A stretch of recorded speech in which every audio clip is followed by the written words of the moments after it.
We'll be looking at verses 9 through 16 again this morning. Oh, I love it.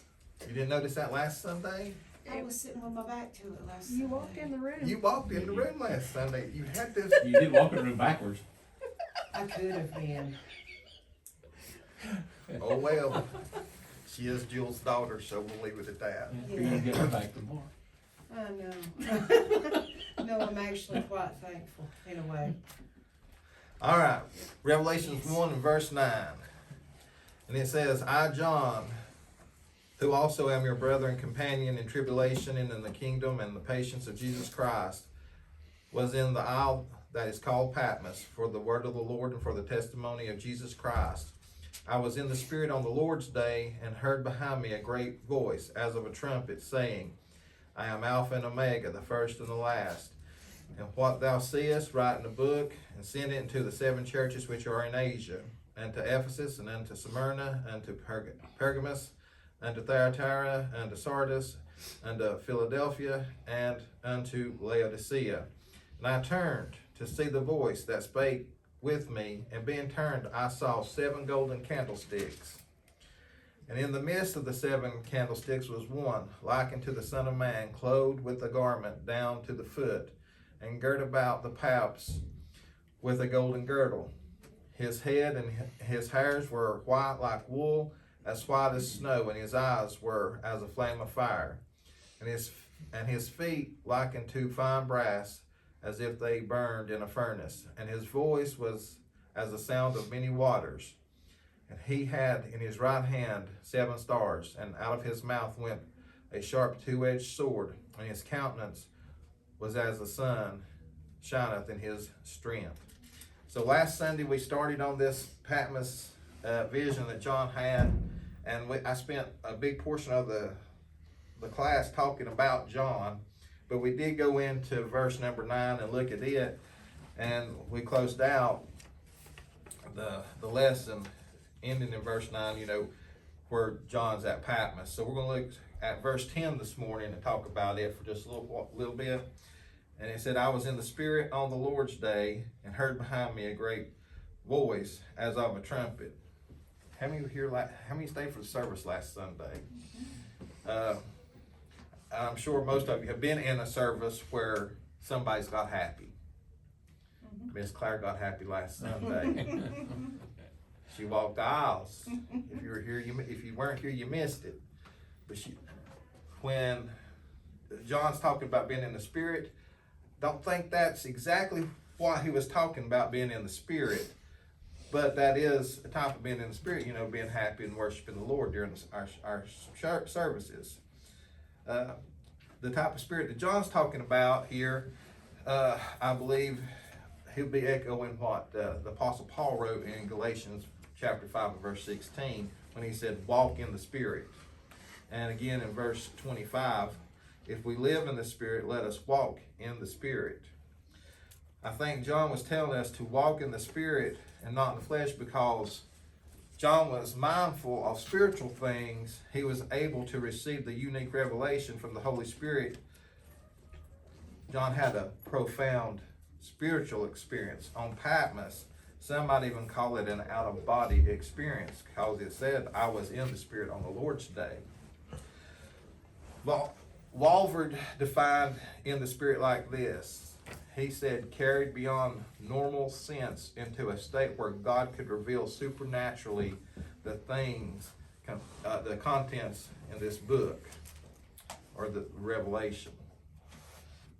It should also be noted that John referred being in the Spirit 4 times in the book of Revelations. In this verse 10 that we just read in chapter 1, chapter number 4 and verse 2, chapter number 17 and verse 3, and then chapter number 21 and verse 10. Now here's where it gets interesting. On the Lord's, he said he was in the Spirit on the Lord's day. What do y'all think that means? Sabbath. On Sunday. It's the day that the Lord resurrected. Okay. Is everybody in agreement with that? Well, honestly, every day should be the Lord's day, but What you think, That's what Kyle? I've always I think, yeah, what she's saying, I agree with that. Wasn't the Lord's Day back then Saturday? That was the Jewish Sabbath. This is the only time in our Bible that it is called the Lord's Day. Prior to that, does anybody know what it was called? When did Mary, Martha, and them go to the tomb? The day of the resurrection, that was on Yeah, but it's called something first day of the week. on the first day of the week. It had never been called the Lord's Day until right here. Now, there's quite a bit of debate about this. Most of the modern day writers and scholars believe, just like y'all said, that it's talking about the Sabbath. But up until this point, it had never, our Christian Sabbath, or the first day of the week, Sunday, up until this point, it had never been called that. It's always been referred to as the first day of the week. What was that verse you referenced in Galatians? 5, 16, and 25. Thank you. Prior to the modern day writers, and they're thinking that it's Sunday, some of the old writers like Clarence Larkin and some of the others actually attribute this Lord's Day to the day of the Lord. That's found in Joel chapter 2, chapter 1, Ezekiel 13 and 5, Malachi 4 and 5, even Acts chapter 2 and verse 20, and 2 Corinthians 1 and 14. The day of the Lord, or it's talking about the Lord's return. I'm prone to agree more with them, because why would he be interested in a Sunday when he's getting ready to, in just a few chapters ahead, actually talk about the coming of the Lord and what's getting ready to take place on earth after the rapture of the church. Okay. And he just wouldn't up and change the first day of the week or the Christian Sabbath to the Lord's Day and not give pretext to it before he did it. So you're saying you believe that the reference to the Lord's Day by John here It's is talking a about reference to the day of the Lord. Is a reference to the coming of Christ. Correct. The beginning of the one that comes before the tribulation? Well, glad you brought that up. Well, I'm just clarifying Yeah. that's where you headed with this. That's where I'm headed with that. There's a big debate that this verse right here is a pretext to the rapture, talking about being called out. That's confusing. I know. I'm not saying that they're exactly right. I'm just saying there's a debate. Some Oh, no, not about that. Some Bible scholars and some preachers think that verse 10 is talking about the rapture and the coming judgment. Yeah, that's the confusing part. Wow. I mean, I understand the trumpet reference. I get that. What do you think that means? Well, the trumpet, I mean, it says that there Are you will be a thinking voice of- that sounds as the trumpet. You thinking about First Thessalonians, I'm thinking about where the dead in Christ gonna rise at that Mhm. trump? Well, many think that. Okay, I get that reference. But how could John, okay, right here, I was in the Spirit on the Lord's Day, okay, It's never been called the Lord's Day before until right here. okay, It's always been called the first day of the week. I get that. You think John's just gonna randomly change that? Well, I'm just saying that if John was in the Spirit on the Lord's Day, wouldn't that be a reference saying that John is still alive? John is still No, I alive. mean now, because the rapture hasn't taken place But he's yet. looking into the future. But he didn't say, I was in the Spirit in the future on the Lord's Day. He said, I was in the Spirit at that point in time. Okay, let me ask you a question. In any part of this, did he say, I was in the Spirit in the future? No, it's not clicking with me. I mean, for some reason, it's just, them cogs ain't sliding together right. It may So come. I'm not gonna I know. argue that it's, that you're wrong, I'm just saying it's just not clicking yet. because we're used to hearing it. The church didn't pick up calling it the Lord's Day till a couple hundred years after John wrote this in Revelation chapter 1. It stayed the first day of the week until a couple hundred years later. Do you know who first started calling it that? You look it up and find out. Let us know next Sunday. I need to write that down, If you're old like me, yeah. don't I? All right. I'm getting there. I do though. Okay. Anybody else got anything Sorry, I didn't to mean say about to. it? What do you go think, off. Joe? I'm in left field now, I'm just completely lost. Well, when I started reading this and looking at it, I thought it was Sunday too. Then I started going back and looking at some of those old last century scholars and some from the 1600s, and most of them are like, no. When it said that the Lord's Day wasn't called the Lord's Day for a couple hundred years after John wrote this, man, it's a head scratcher. All right. So the Christian church adopted the Lord's Day as referring to our Sunday after John had wrote it. I did not write down when that came into being. Then we must consider that what John was referring to as the Lord's Day is in fact the day of the Lord. As the book of Revelation from chapter 5 on is a description of the things that are to come to pass in the day of the Lord. Larkin says this: what better understanding of the Lord's Day can we have than that John was projected by the Holy Spirit across the centuries into the day of the Lord and had visualized to him the things which must come to pass in that day. From chapter 5 on, we're going to be looking at the tribulation. If verse 10 is a reference to the rapture, we know between the end of chapter 3 and the beginning of chapter 4, that's where generally they put the rapture as taking place, between the last verse of chapter 3 and chapter 4, verse 1. And then he heard behind him a great voice as of a trumpet. Here again, some Bible scholars and preachers believe that this is talking about the rapture found in 1 Thessalonians 4 and 16, where we find the trump of God mentioned. John has been given the vision of what is to come. He will see the rapture of the church, the bride of Christ, and we know that Jesus is speaking, because in the next verse, verse 11, what do we have? Jesus identifying himself, correct? Mm-hmm. Now Christ's last words to John were on the cross, right? What were they? We discussed them last Sunday. Woman, behold thy son, son, behold thy Son, mother. behold up.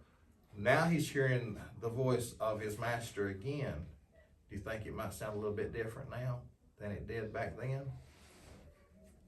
As we're going to look at later on in the verse, he gives us a description of what Christ looks like, does he not? Mm-hmm. And how he sounds. So, verse 11, we have this command. That's part of the outline. Verse 11, it says, saying, I am Alpha and Omega, the first and the last. What thou seest, write in a book, and send it unto the 7 churches which are in Asia, unto Ephesus, unto Smyrna, unto Pergamos, unto Thyatira, unto Sardis, unto Philadelphia, and unto Laodicea. So, Christ is giving his bona fides right here in verse 11. He is clearly claiming to be God. Then John is given the command to write in a book everything that he sees. John is commanded 11 more times in the book of Revelation to write.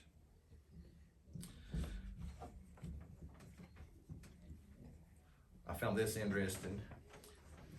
Why was he commanded to write 11 times? One writer said this, makes you wonder if John hadn't have been commanded to write, would he have shared everything willingly or kept things that he saw to himself?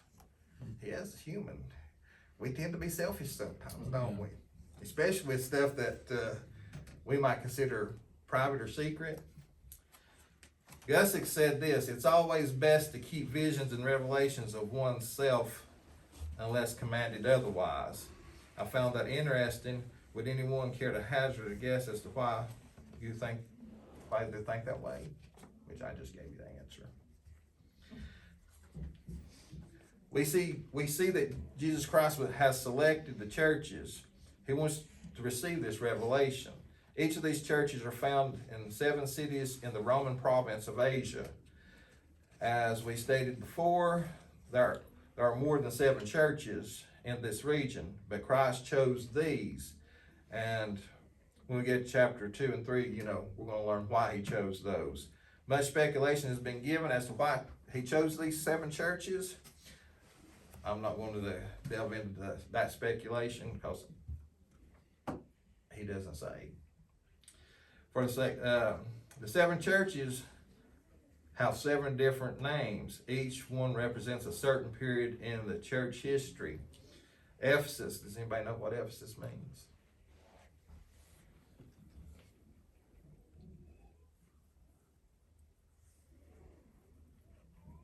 Fully purposed. Smyrna means myrrh. Pergamos means much marriage. Thyatira means odor of affliction. Sardis means red ones. Philadelphia means brotherly love, as Miss Amy just said. And Laodicea, that's our church age. What does it mean? Anybody hazard a guess? If you watch the news, you should be able to figure out what it means. Civil rights. Me Too movement. All this stuff. It's all about me, demanding rights. So that's what those churches mean. The last on the church is Laodicea, the civil rights, the rights of the people, or justice for the people. And God has no authority in the last church. The people have the authority. We see that happening. We're living in that last church age. We're watching it play out in real time. So let's look at verse 12. It's talking about the candlesticks. And I turned to see the voice which spake to me, and being turned I saw 7 golden candlesticks. As I mentioned, in verse 10, John heard the voice, and we discussed, that he was hearing his master's voice for the first time after decades of not being able to hear it. It probably sounded a little bit different. What are those 7 golden candlesticks? Churches. Those are the 7 churches, which we later learn at the end of the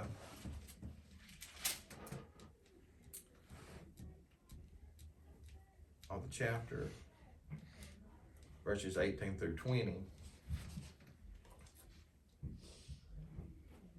Yeah, verse 20, sorry. And they're going to be playing this big role starting in chapter 2 and chapter 3.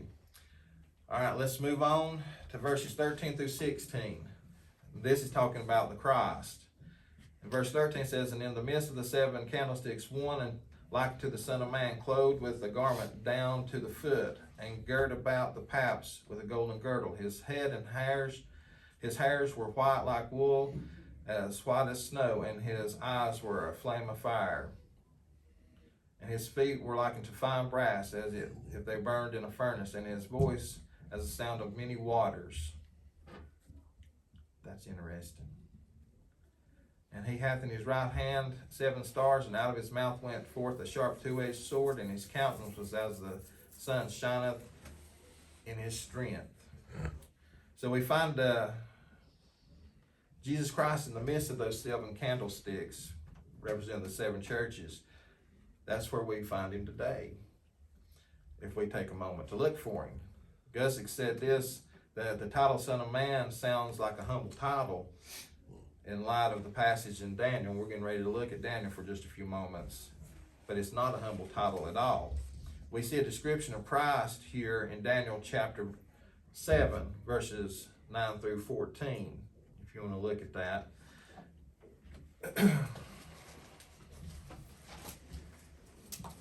This iPad is nice, but it likes to autocorrect what I write just a little bit. Nothing replaces a good pen and paper. I know, and I've got stuff printed out in my bag, but I'm trying to save the world and the trees and I'm joking. I'm not either. All right, Daniel chapter 7, we'll look at verses 9 through 14. It says, I beheld till the thrones were cast down, and the Ancient of Days did sit, whose garment was white as snow, and the hair of his head like unto pure wool. His throne was like the fiery flame, and his wheels as burning fire. A fiery stream issued and came forth from before him. Thousands ministered unto him, and 10,000 times 10,000 stood before him. The judgment was set, and the books were opened. And I beheld then because of the voice of the great words which the horn spake. I heard even till the beast was slain, and his body destroyed and given to the burning flame. As concerning the rest of the beasts, they had their dominion taken away, yet their lives were prolonged for a season and a time. And I saw in the night vision, and behold, one like the Son of Man came with the clouds of heaven, and came to the Ancient of Days, and they brought him near before him, and there was given him dominion and glory and a kingdom, that all people, nations, and languages should serve him, and his dominion is an everlasting dominion which shall not pass away, and his kingdom that which shall not be destroyed. What do you think? Daniel giving this description of Christ the same as John did, but he added some extra stuff, didn't he? Mm-hmm. As we talked earlier when we started Revelation, we see Christ's role as prophet, priest, and king. How Christ is dressed shows us he's the one in authority. This hints at his title as the great high priest. Larkin had this to say, while Jesus is now a high priest in heaven, John did not see him engaged in the high priestly work. While he was clothed in the high priestly robe, there was no mitre upon his head, nor kingly crown. The description of him is more of a judge. Christ's garments are those of a judge king, one with honor and authority. The white hair symbolizes his eternality as the Ancient of Days that we find in Daniel 7 and 9, 13 and 22. All right, we'll stop right there and pick this back up next Sunday. All right, will you turn that off, pretty please? I have a question.